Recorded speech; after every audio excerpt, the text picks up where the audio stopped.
Well, I thought maybe I'd just have you talk about some part of history that floods your mind immediately.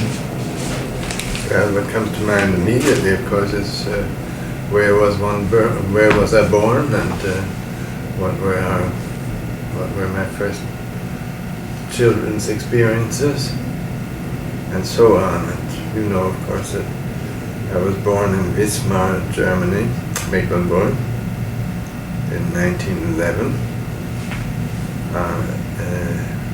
in an old, probably 17th century house on the Kremerstraße, a house that you know sufficiently well and you visited a couple of years ago. It has two gables, as you can see, and I had my bedroom in the leftmost gable. The windows were antique with lead frames, and after World War I, the house was divided into many more or less small apartments because there was a great shortage of housing in Wismar after the war. So we children lived with our grandmother, Marie Michaelsen, and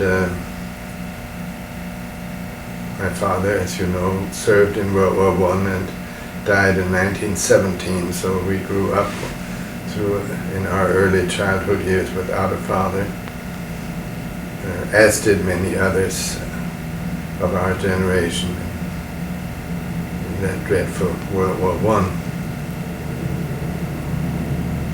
What were your earliest memories of Kremerstraße?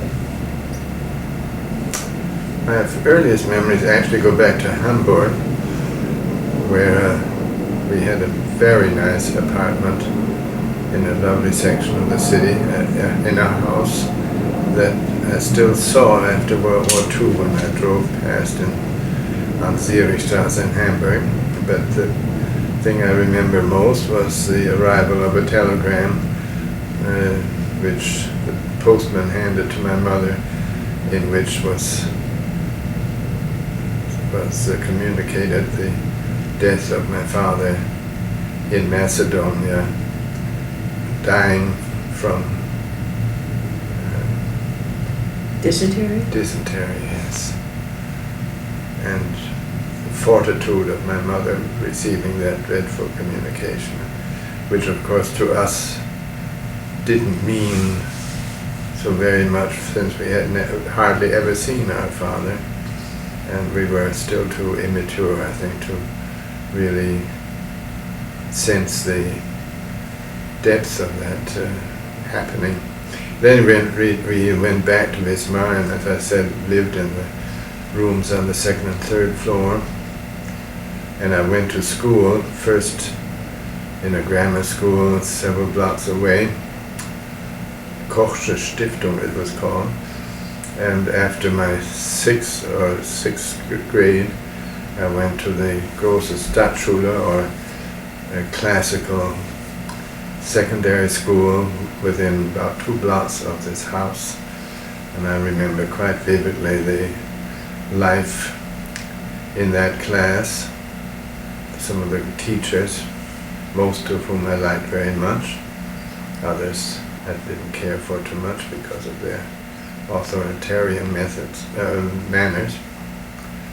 This was also the period after World War I when we school children were fed by what was called the Quakerspeisung, or Quaker food, distributed, I think, by the Hoover Commission, and giving us school children every day, or was it twice a week, I'm not sure, some nourishing soup, and also some big rolls, sweet rolls I think they were, and sometimes we even had chocolate soup, and all that was very much appreciated indeed, and I think helped us children get through the tough post-war years when food was scarce. We also rented rooms in this house to foreigners, mostly Norwegian, who studied in the academy in Wismar and who enlivened our existence greatly in this house and in these times. My mother, I think, was really very happy in these years with some of the lively Norwegians living in our house. That was 1917. That would have been mostly 1920, 21, 22, 23.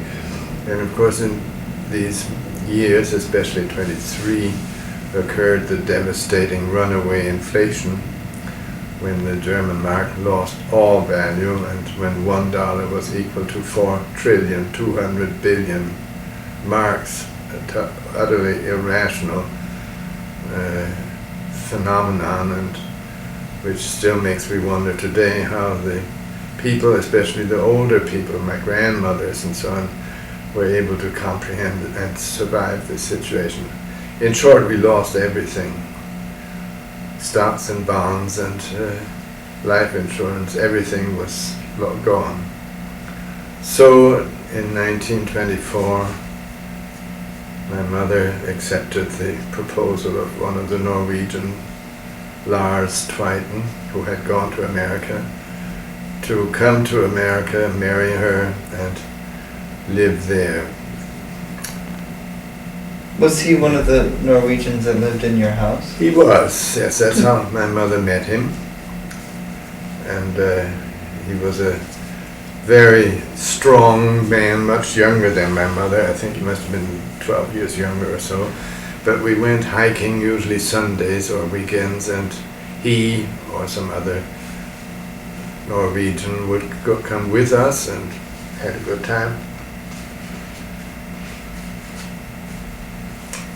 We weren't altogether happy, that is my brother and I, Bobbin, weren't altogether happy with Lars because we knew he was moody, and on some occasions, especially on weekends, he would break out with an awful wrath and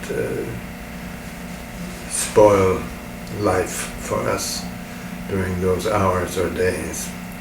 In fact, we even asked our mother, will Lars be a better man to live with in America than he was here in Wismar, because we know he had these moods, and my mother was sure that Lars, living in a supposedly pleasant environment in America, would have overcome his moodiness, and so we children would love it. And of course for us it was very exciting to be singled out among the kids in school to go to America. It was a very, very exciting thought in those days. Did he have work over here? He came over and worked on a dam and various other public civil engineering projects. Made little money and asked my mother and us to come over. So in 1924 we took the train to Sassnitz in Pomerania and took the ferry from there to Gedser in Denmark. And I still remember standing on the back of that ferry and looking towards the shore, that is, towards the Sky. pier, and there was Tante Lisa waving us goodbye. She had come along with us on the train.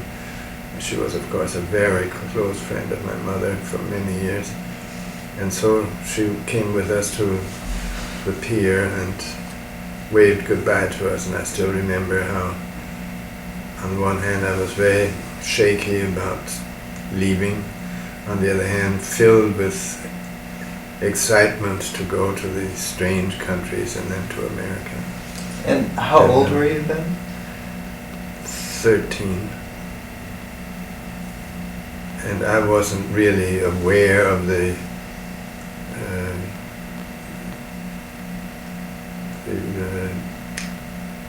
depth of the decision to leave the country, leave the friends, leave the family, and go to a totally different and remote country like America. That wasn't really realized by us, I don't think, until later when we reflected on it. And now one can reflect, of course, on the chanciness of it all, because if my father had not died in World War I, we would still be living in Bismarck supposedly, or maybe some other country where my father might have a business, because after all he had been in Africa for several years before World War I, in Dar es Salaam, where my brother Borin was born. So that could have happened, but my father died at a very young age, of about 38, and our lives were shaped by that fact forevermore.